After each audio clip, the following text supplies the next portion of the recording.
The message from COP27 in Sharm el-Sheikh is loud and clear: to change course, avoid a climate disaster and ensure a just transition. Governments, financial institutions and businesses must increase collaboration at all levels. Areas of collaboration and the role of technology were discussed in detail at COP27, where organizations met inside and outside the negotiating rooms and delved into pragmatic strategies for cross-sector climate action. Answering a question about whether it is still possible to keep warming at 1.5 degrees Celsius, John Kerry, Special Presidential Envoy for Climate, said he believes it is, but the only way to do it is to massively bring the private sector to the table. One way to bring the private sector on board is through carbon credits that allow companies to emit greenhouse gases up to a certain limit. Through a system of trading credits, private companies are doubly incentivized to reduce greenhouse emissions. First, they must spend money on extra credits if their emissions exceed the cap. Second, they can make money by reducing their emissions and selling their excess allowances.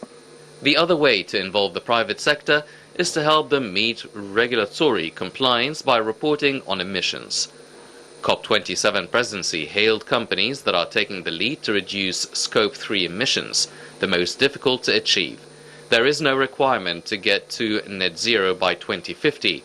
There is a movement to get there, and business leaders have adopted it because ESG is in the boardrooms of companies all around the world. Compliance also helps companies address the topic of greenwashing that was raised again and again at the summit. Greenwashing can be avoided if companies use technology to track and monitor their emissions. Tracking and monitoring data provides companies with proof points for progress. To keep warming at 1.5 degrees Celsius, then we need to use the money from investments to reduce emissions, need de-risking mechanisms to ensure a bankable deal, and then can start deploying the money for change. But can politics disrupt the path to net zero? Capital markets are more powerful than politics, but the precautionary principle of governance is necessary to create a legitimate course of action. We need to invest in the future now and not wait for it to be upon us. Achieving 1.5 degrees is possible with clear strategies, regulation, cross-sector partnerships, and the use of data to keep all parties on track.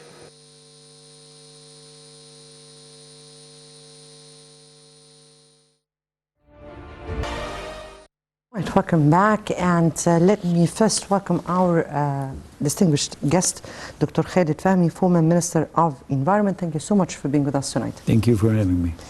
And definitely we all followed the COP27 that was held here at Sharm el-Sheikh. Some of the most important outcomes were addressed in a way or another. Some obstacles we have seen, and lots of negotiations and efforts were exerted in such a conference together for implementation. Let me take here your reading to how the summit went and reached. First of all, let me tell you that throughout the 25 or 27 COPs that we had, it is normal that delegates are coming to negotiate. Definitely. And it is expected, with a number that exceeds 190 states, that you will have a tough negotiation, and it is hard to get over 190 countries to agree on certain things. So it is a difficult process by nature. And we have seen and witnessed this in all COPs, not only the one that we have in Sharm el-Sheikh.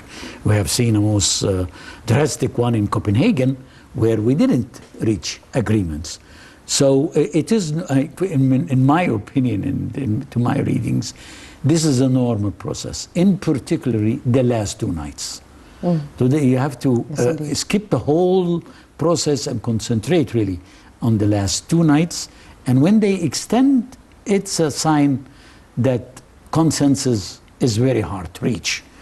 And here where the state, the presidents and the statesmen interfere to reached a kind of consensus on whatever it is. When it comes to Sharm el-Sheikh and COP27, COP27 has started really in a very, if I may say, Tough hostile time. environment. Yes, indeed. Guys, so the expectations were not that high. It is not like the one in Glasgow, where the ambitious was the goal of the conference.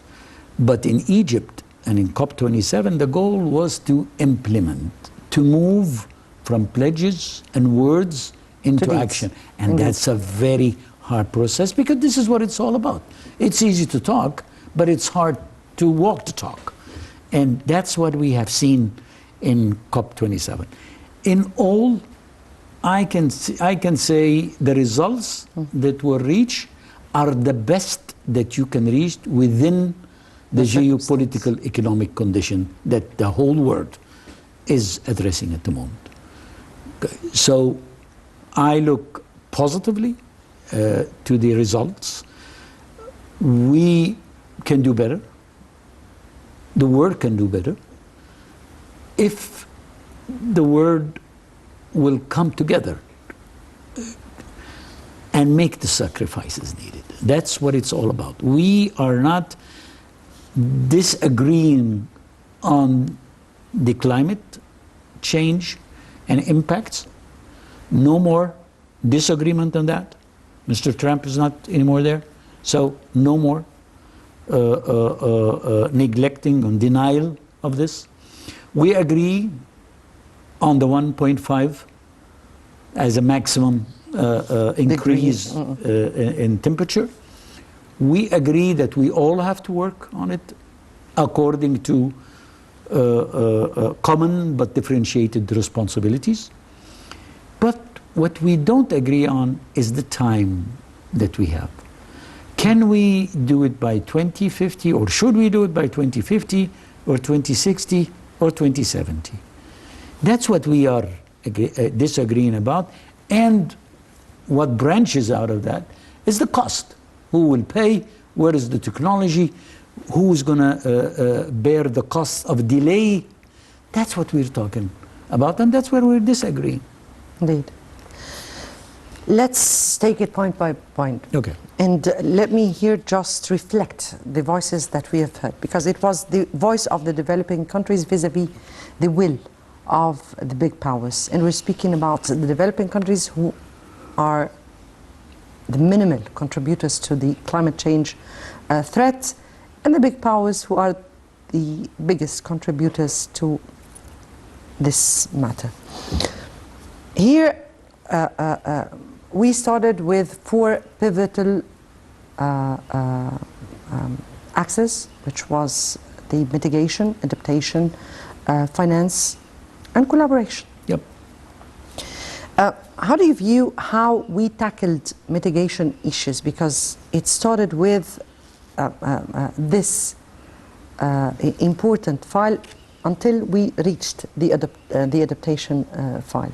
How do you view and how do you view the papers that were submitted by Egypt as a solution? Before I go into the Glasgow and Yeah. Okay, please. Well, it's so connected, the Glasgow, because we are continuing what happened in Glasgow. Yes, indeed. And when it comes to mitigation, there was, because last year and since Glasgow, all the NDCs, the national determined contribution that each country presents, if you add all the commitments there, we will reach only 60% of what we need to reach a 1.5. That was the result of Glasgow. And in Glasgow, the countries have said that, or the parties have said that we will work harder over the year, and it's expected that we will come with more ambitious reduction in emissions, so that we can reach the 1.5. Now, just a few days before the COP27, only 23 countries out of 160 countries that should have submitted more ambitious NDC were submitted. And all the contribution will bring 1%, additional 1% of the reduction needed. So it's 61 instead of 60. This is not a good start, guys. And this is why there was a fear, especially from the European Union. There was a fear that we will be backstepping or backsliding on the 1.5 itself. Remember that the 1.5, when we left Glasgow, the General Secretary has said the 1.5 is still alive, but with a very weak pulse. Now we came in COP27, and it appeared that we will go back to the Paris Agreement phrasing when we said not more than 2 degrees with an intention to go to 1.5. That was a real fear, and it was expressed in particular by the EU Commissioner, guys, that this is right. By the end, I think we kept 1.5 alive, but we haven't progressed enough on the mitigation. And we have even left the door open for using the fossil fuel, and in particularly the natural gas. And we can see that last year, and because of the Ukrainian-Russian war, the EU has declared the natural gas as part of the green energy. Before the liquefied natural gas. Yes. Yes. Well, whether it's liquefied or, but the natural gas. Now we know, yes, that natural gas would, if you use natural gas, you will emit half of what you emit if you use other fossil fuel. We know that, whether it's coal or diesel. But the door is open because of the pressure of groups of countries, among them the African countries. Because the African country, Nigeria and the West Coast countries, they use coal. They're not coal, they use gas. And their economic development in the future is highly based on the natural gas that are there. And this will be exported to Europe. So here when it comes to mitigation, the mitigation is, this is what you really, more you cannot get under the condition now. And in addition to the fossil fuel lobby. And this is a very strong lobby when it comes to negotiation.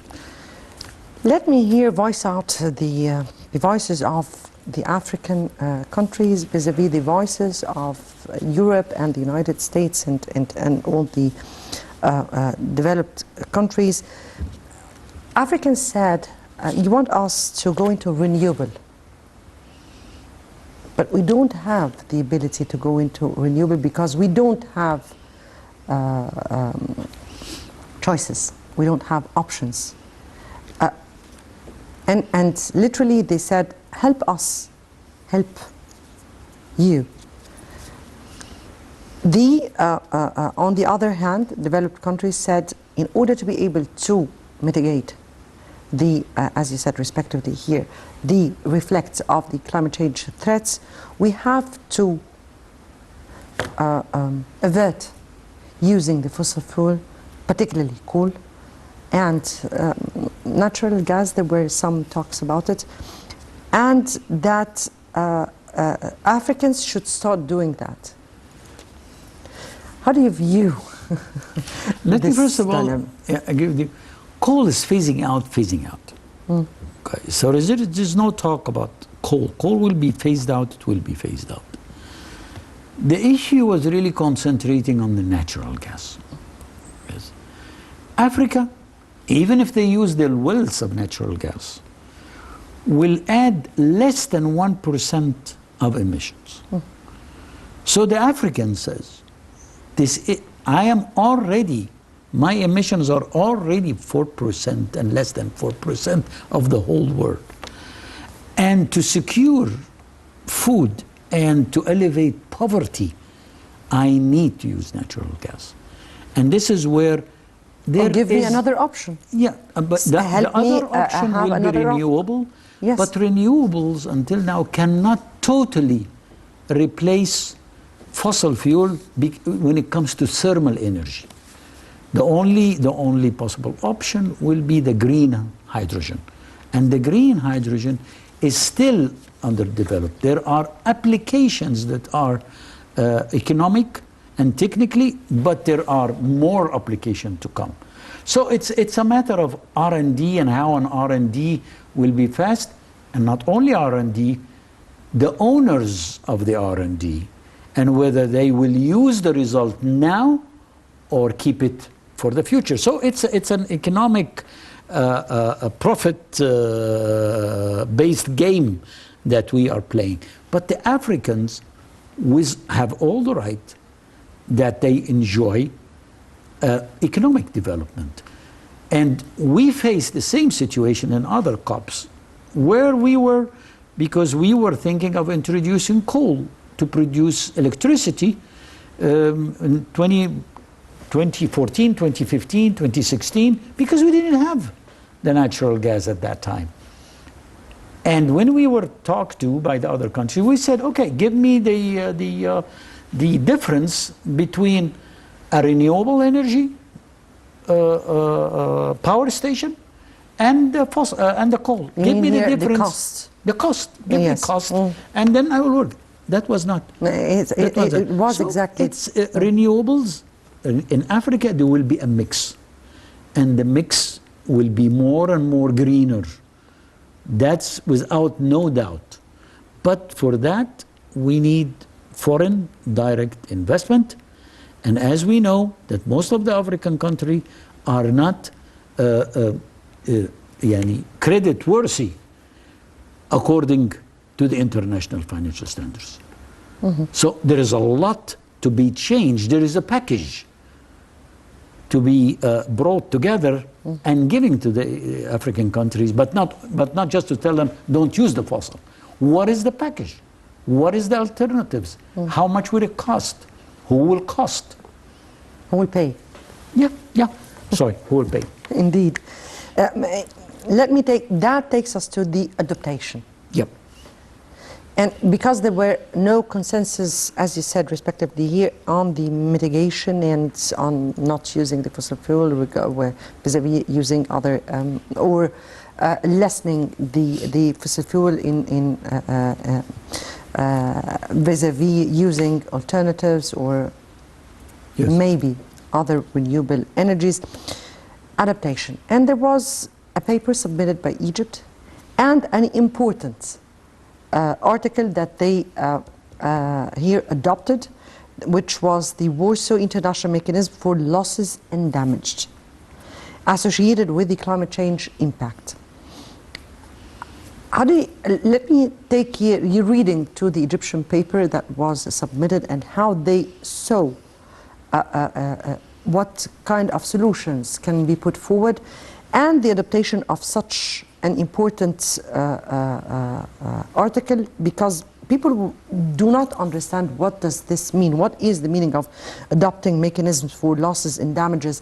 A committee that will have a special mission at this upcoming stage for several months in order to be able to implement the vision of this.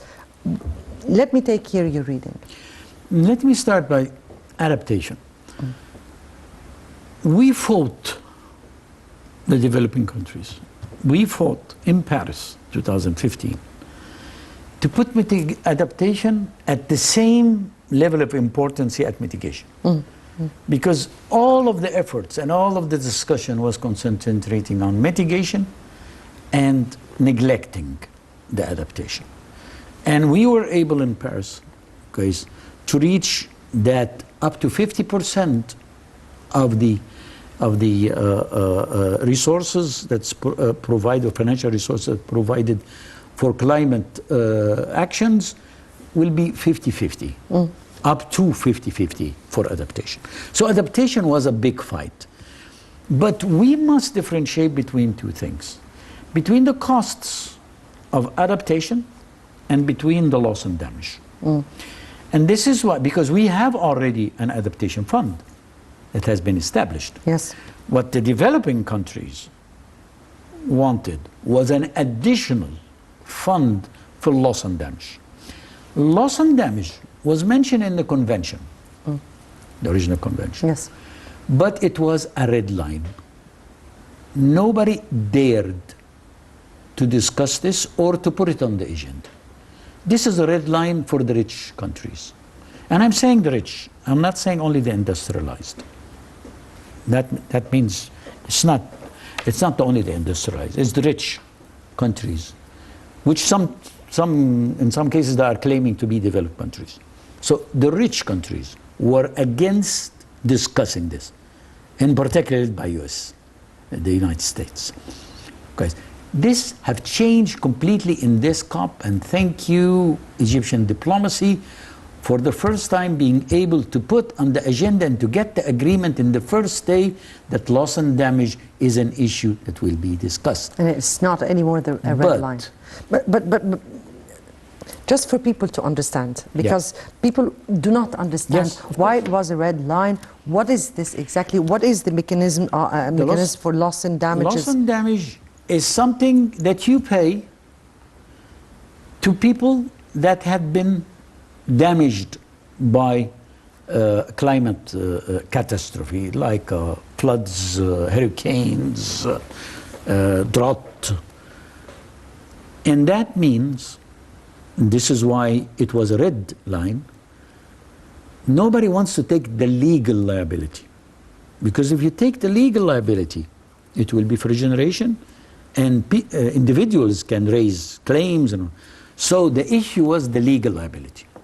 What have been reached in COP27 is that we'll discuss loss and damage with the understanding, and that's what's written in the agenda, with the understanding that this does not include the legal liability.